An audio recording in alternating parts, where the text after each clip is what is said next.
Olá, eu sou Sombra e hoje serei o seu guia nesta estrada obscura.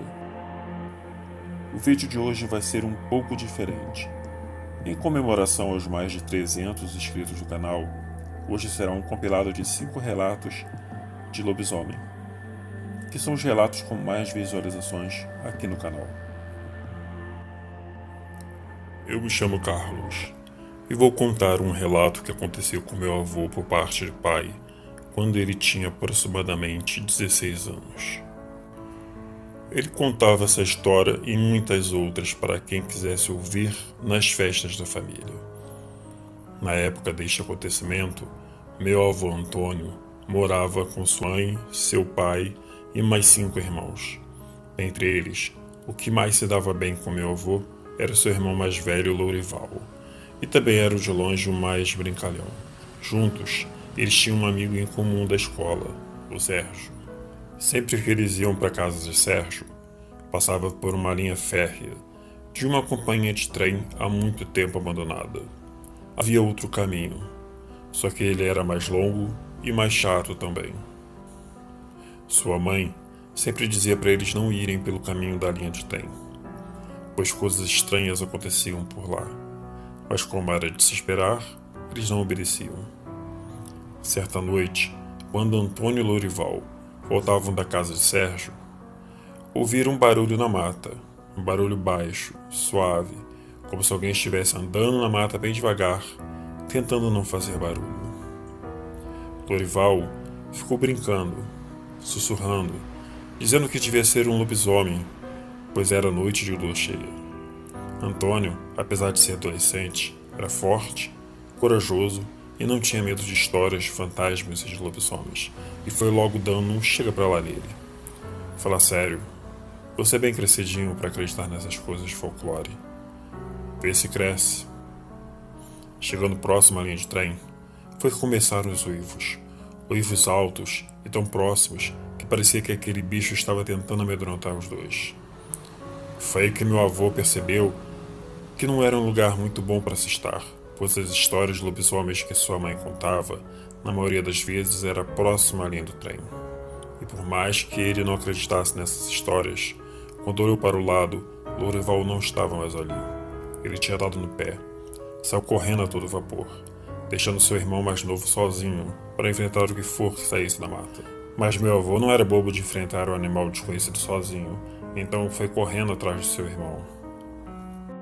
Mas logo à frente, a uns 100 metros, Lourival parou e aos poucos foi andando para trás, bem devagar.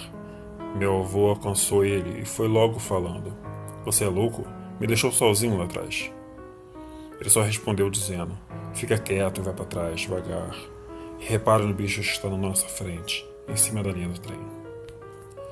Meu avô dizia que quando olhou para o bicho, ficou horrorizado. O ser tinha forma meio humana, meio lobo. Parecia um cachorro muito grande, mas se movia como um homem. Tinha um pelo preto e grosso, como pelo de vassoura, e fedia muita carniça. Tinha uns 2 metros de altura, e ficava se contorcendo e rosnando. Uma figura horrível, parecia que tinha saído do próprio inferno. Verdadeiramente, eles estavam em frente a um lobisomem em sua forma mais grotesca. Antônio e Lourival se esconderam atrás de uma árvore, pois eles precisavam passar por ali para ir para casa, e a linha do trem era a única passagem para voltarem para casa. Eles começaram a rezar e pedir perdão por tudo e qualquer coisa de errado que tinham feito na vida. Eles só queriam ir para casa e se esconder embaixo do cobertor. Nesse momento, um cachorro começou a latir, a alguns metros dali, e o lobisomem se irritou com isso e foi em sua direção. Então eles aproveitaram e correram para casa o mais rápido possível. Chegando em casa, contaram para sua mãe que, apesar da desobediência, acreditou neles. No dia seguinte, ouviram boatos que alguns vizinhos encontraram aquele cachorro morto e pensaram que foi onça ou algo assim, mas meu avô e seu irmão sabiam exatamente o que aconteceu. Bom, aqui fica a minha história. Espero que gostem dela. Esse relato do meu avô tem mais de 60 anos, sendo contado por ele sem mudar nada, nenhuma vírgula.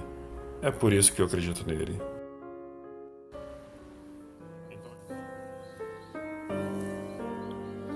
Minha avó Rosa teve meu pai muito cedo. Ela tinha apenas 16 anos de idade. Seu pai a expulsou de casa assim que descobriu sua gravidez, e meu avô Pedro, com 17 anos na época, já trabalhava há mais de um ano nas terras do senhor Tomás, um senhor beirando os 70 anos, com muitas terras, dinheiro, mas sem um único filho.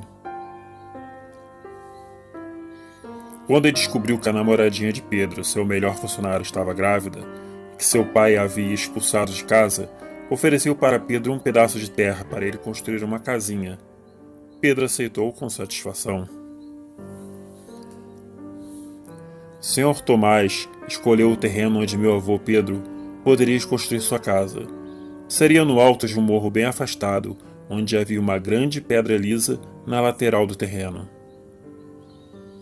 Pedro morava com sua mãe e 6 irmãos, e agora Rosa iria morar com eles enquanto a casa deles ia aos poucos sendo construída. E assim, os meses foram passando, lentamente. Assim que a casa ficou pronta, eles se mudaram, e meus avós estavam super felizes com a casa. Agora só faltavam 2 meses para o bebê nascer. Aqui começa a parte sobrenatural da história, que minha avó nos contava.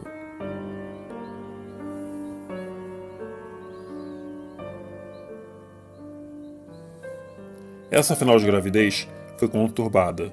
Minha avó vivia fraca e tinha vários pesadelos à noite, como uma criatura negra e peluda, levando seu filho recém-nascido do berço. Isso tudo começou a acontecer depois que eles se mudaram para a casa nova, pois antes disso, a vida deles estava bem calma, por assim dizer. A partir do 8º mês de gravidez, o Sr. Tomás ia à casa deles quase todos os dias, para ver se eles precisavam de alguma coisa. Mas depois que a criança nasceu, ele parou de visitá-los. E nem no trabalho Pedro conseguia ver o Sr. Tomás. Os dias foram passando, e Rosa continuava fraca, e os pesadelos ficaram mais frequentes. Só que agora ela tinha o seu bebê em seu colo. Minha avó pediu ao meu avô para reforçar as janelas e portas da casa, botando trincas e escoras. Pois a sua avó, quando viva, dizia que o lobisomem vinha buscar as crianças não batizadas para se alimentar. Rosa tinha medo e seus sonhos pareciam um aviso. O batizado da criança já estava marcado, e até o dia de ir à igreja aconteceria muita coisa ainda. Certa noite, minha avó acordou com o bebê chorando e levantou para pegá-lo no berço. Quando de repente, escutou perto da janela do quarto um barulho, como a de um animal fungando, cheirando pelas frestas da janela, seguido por um rosnado. Depois parou tudo. Como veio o barulho, sumiu. Então ela foi deitar. Na manhã seguinte, ela contou tudo o que ouviu ao meu avô. Ele achou que era um cachorro perdido de algum vizinho. Só isso.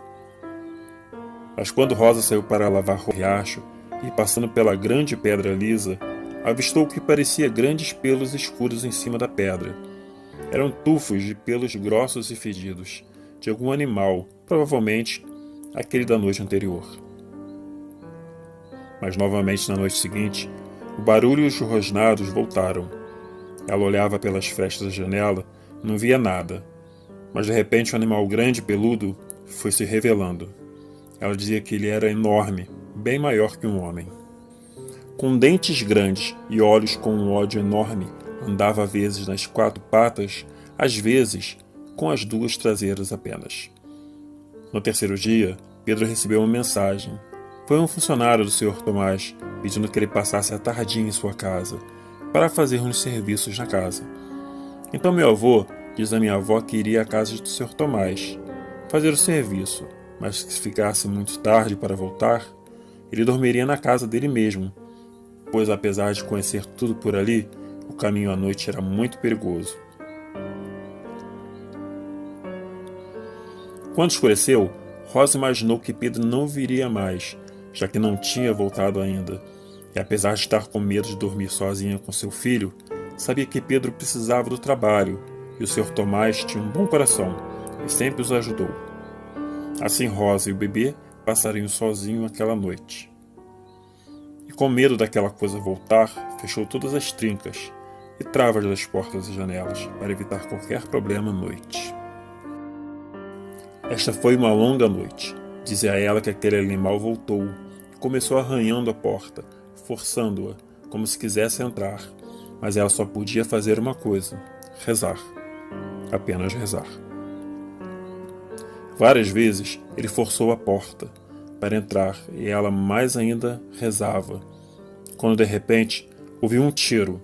Era Pedro, que voltou para casa, pois da casa grande onde ele estava, conseguiu ver o animal indo em direção à sua casa e resolveu se armar para matar a fera. Só que ele errou o tiro e o bicho fugiu. Pelo menos foi o que ele pensou. Na verdade, Rosa, quando foi abrir a porta para Pedro entrar, viu o enorme bicho assentado na grande pedra lisa, em frente à sua casa, como se estivesse saboreando um momento. Assim que ela fechou a porta, a fera correu em sua direção e trombou com a porta, quase a derrubando. Parecia que ele estava cada vez mais forte.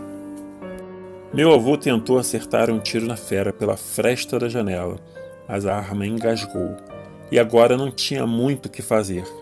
Com a arma emperrada, se o bicho entrar, seria um Deus nos acuda. Felizmente, procurando alguma coisa para se defender, minha avó acha um pedaço de vergalhão e entrega ao meu avô, que espera o bicho chegar bem perto da janela e com muita força perfura o peito do bicho com o vergalhão, tirando um urro de dor. Ele rola pelo chão, se contorce muito e depois sai correndo para a mata, deixando um rastro de sangue no caminho. Nesta noite, ninguém mais dormiu. Na manhã seguinte, Pedro foi ter com o pessoal da fazenda e os funcionários da casa grande. E olha que estranho. O Sr. Tomás foi encontrado morto em casa, com uma perfuração no tórax, e os funcionários ficaram sem entender e acharam que ele morreu de hemorragia, pois perdeu muito sangue. Dizem que ele devia ter caído do seu cavalo em cima de algo pontiagudo. Meus avós ficaram mais algum tempo na casa, mas depois tiveram que sair, pois não se sabe de onde saiu, mas apareceu um filho bastardo do Sr. Thomas para vender aquelas terras.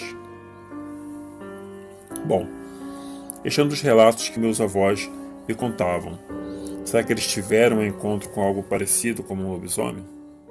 Espero que tenham gostado. O relato de hoje me foi enviado pelo escrito Lu, e tudo isso aconteceu com ele em Monte Verde, distrito de Camanducaia, Minas Gerais, em 2006.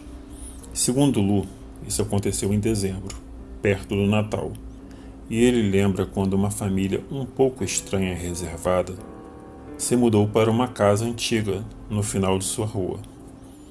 O motivo dessa mudança para a cidade de Lu é que o chefe da família, o Sr. Alcides, um senhor de baixa estatura, acompanhado sempre de sua bengala, tinha sido recomendado por seu médico a mudar para um lugar mais tranquilo e o ar mais limpo. Só que ninguém da cidade ficou sabendo realmente de onde eles vinham. Era um mistério. Passaram-se os dias, e o Sr. Alcides fez amizade com o pai de Lu, e Lu também fez amizade com o filho e a filha de Sr. Alcides. Bom, aqui no relato Lu não menciona os nomes dos filhos do Sr. Alcides, ele chama apenas de filho e filha. O tempo foi passando, e um dia viram o filho do Sr. Alcides saindo nu por entre o matagal, próximo à casa do Sr. Zezé. E a fofoca se espalhou e chegou nos ouvidos do pai de Lu, que, meio preocupado, foi ter com seu Alcides para ver se estava tudo bem com seu filho. Sr. Alcides disse para o pai de Lu que o seu filho estava tomando banho em um rio e roubaram-lhe as roupas. E ele teve que voltar para casa, se escondendo, pois estava nu. O pai de Lu se ofereceu para ir atrás dos moleques que fizeram isso e dar um susto neles. Sr. Alcides disse a ele que não precisava se preocupar, mas chegando em casa, o pai de Lu descobriu que no sítio do Sr. Zezé mataram 2 porcos dele, lá mesmo no chiqueiro. Disseram que deve ter sido um animal selvagem, pois os 2 porcos estavam estraçalhados. Então ele disse a Lu que Sr. Alcides mentiu, pois não havia nenhum rio por aquelas bandas, e que era muito estranho o filho do Sr. Alcides aparecer nu próximo à casa do Sr. Zezé, depois que os porcos tinham sido mutilados. Aquela noite, o pai de Lu falou para sua família que tinha desconfiança de que o filho do Sr. Alcides era um lobisomem, ou algo assim. Não descartava também a chance de que ele fosse louco. Sua esposa e seu filho, Lu, riram dele. Afinal de contas, quem acreditaria numa coisa dessas? Lá por volta das 7 horas da noite, Lu foi tomar café e depois um banho. Essa noite, um dos seus primos veio visitar e, por ser tarde, resolveram que ele iria dormir na casa de Lu. A casa de Lu era grande, tinha 3 quartos. Em um quarto dormia Lu, onde esta noite dormiria também seu primo. Em outro dormia seu pai e mãe. E no terceiro quarto dormia seus avós, que ainda eram vivos. Ah tá, e lá fora tinha uma casinha de cachorro, onde dormia a Tatá, a vira-lata, que Lu pegou para criar. A uma certa altura da noite, Lu é acordado por seu primo, que estava incomodado com a Tatá latindo lá na escuridão da noite. E perguntou se aquilo era normal. Tatá normalmente latia à noite, mas dessa vez, nesta noite, ela estava latindo demais. Então Lu levantou para acalmar Tatá, senão ninguém mais dormia aquela noite. Nisso ele ouviu passos na varanda. Lu e seu primo foram até a sala olhar pela janela para ver se tinha algo diferente lá fora. Só que os latidos da Tatá foram interrompidos por um estalar muito parecido com o estalar de ossos. Rapidamente, os dois foram para o quarto dos pais de Lu para avisar que algo estranho estava acontecendo lá fora. Mas os pais de Lu já estavam de pé, encostados na janela, tentando ver o que tinha lá fora. Nisso, a mãe de Lu consegue ver a criatura que estava rondando a casa. Lu diz que sua mãe nunca mais esqueceu o que viu aquela noite. Ela dizia que era como um grande cão andando em 2 patas, com um focinho cheio de sangue escorrendo de sua boca. E ela grita: "Vale-me Deus! O coisa ruim está lá fora. O diabo em forma de cão. Ele vai entrar e matar todos nós." Nisso, o pai de Lu tira da gaveta uma arma que nem sua esposa sabia que existia. E ele diz a ela que aquela arma é só para se proteger, que um amigo o tinha dado a ele para caso alguém tentasse invadir sua casa. Então eles vão para a sala, que segundo o pai de Lu era a parte mais segura da casa. E neste momento a criatura, lá fora, tenta arrombar a porta dos fundos da casa. E o pai de Lu mira na porta e dá 3 tiros, e pelo menos um dos tiros pega no bicho, pois ele dá um urro inacreditável de gelar o coração. A mãe de Lu correu para a janela e viu quando o lobisomem correu em direção à mata. No dia seguinte, Lu vê seu amigo, o tal filho do Sr. Alcides, com o ombro enfaixado, e fala com seu pai que logo foi até a casa do Sr. Alcides, armado, com a arma em punho. No final da tarde, o pai de Lu volta, senta na sala, diz que aquele animal da outra noite não voltará mais, pois ele ameaçou o Sr. Alcides, que se aquele bicho fosse novamente em suas terras, ele mataria a fera, e que se seu filho estivesse envolvido nisso, ele mataria o filho dele na frente dele mesmo. Para acabar com a fera, ele faria de tudo. E em 3 dias, a família do Sr. Alcides se mudou novamente. Então, misteriosamente chegou, misteriosamente foi embora. É isso, pessoal. Esse foi o relato de hoje. Fica a minha dúvida: a cachorrinha morreu ou não? Você sabe me dizer? O Lu não botou aqui embaixo. Você não disse nada aqui no relato, Lu.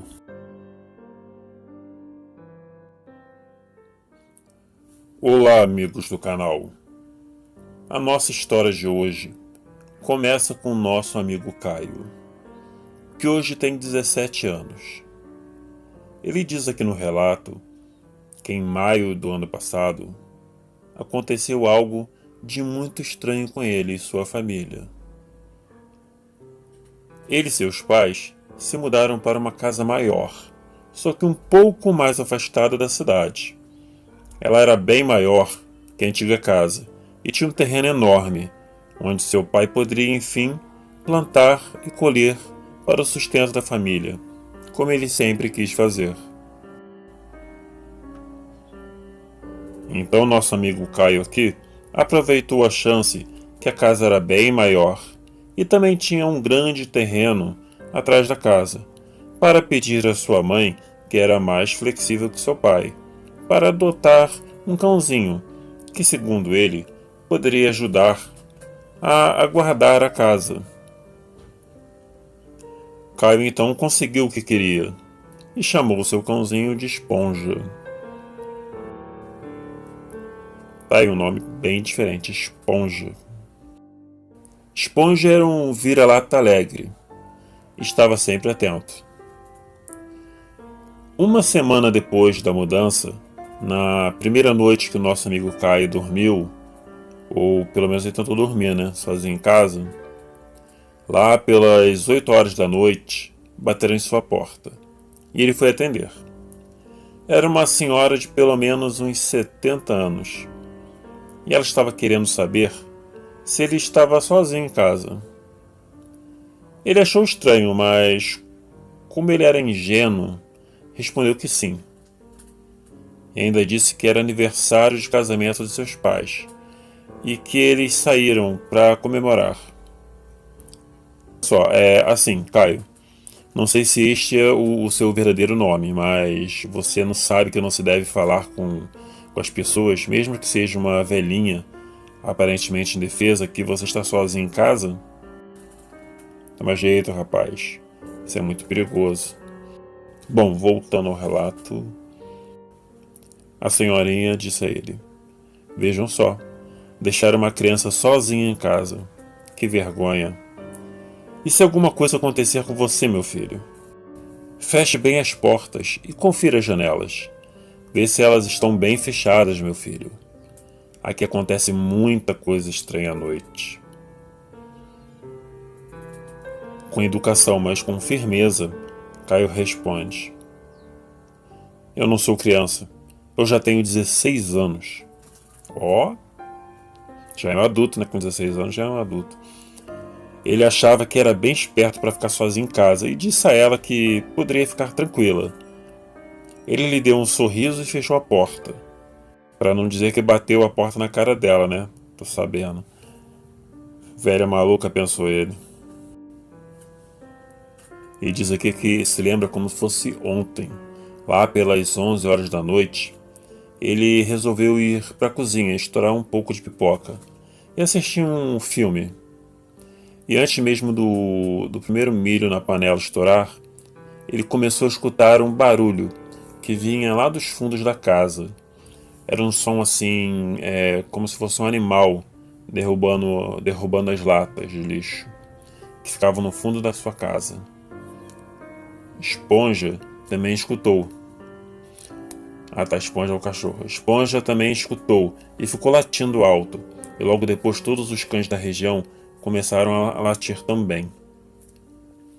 Logo em seguida começou a sentir um cheiro horrível de carne podre. Da cozinha ele escutou passos pesados em volta da casa. Então ele foi até a sala, abrir um pouco a janela e pela fresta ele pôde ver o que parecia ser assim como um cachorro. só que bem maior, assim como um burro ou um pequeno cavalo. Devia ser um pônei, né? Tipo assim, da altura de um pônei mais ou menos. Ele andava de 4 patas, era um pouco maior que a sua cintura, a cintura do Caio, né? E olha que ele é bem alto. O Caio diz aqui que ele é bem alto. Assim, para 16 anos ele deve ser altinho, né? Ele tinha pelos grossos e negros. Caio sempre teve coragem, mas quando começou a escutar algo bater de encontro à porta da sala, como se alguém estivesse jogando todo o peso do seu corpo contra a porta da sala, ele se assustou muito. Ele não sabia o que fazer naquele momento. Se o seu pai estivesse ali, ele sim saberia agir rápido. Caio percebeu que o cheiro de podre que ele havia sentido antes vinha desse bicho. A criatura rosnava e arranhava a porta, e todos os pelos do corpo do Caio começaram a se arrepiar. Esponja, a esta hora, já estava embaixo da mesa, tremendo. O bicho claramente era um lobisomem. Ele nunca pensou em ver uma criatura assim. O lobisomem queria entrar na casa a todo custo. Ele estava sozinho e nem arma para se defender ele tinha. Mas também é quem vai deixar uma arma na mão de uma criança de 16 anos, né? A fera passou novamente perto da janela da sala e rosnou.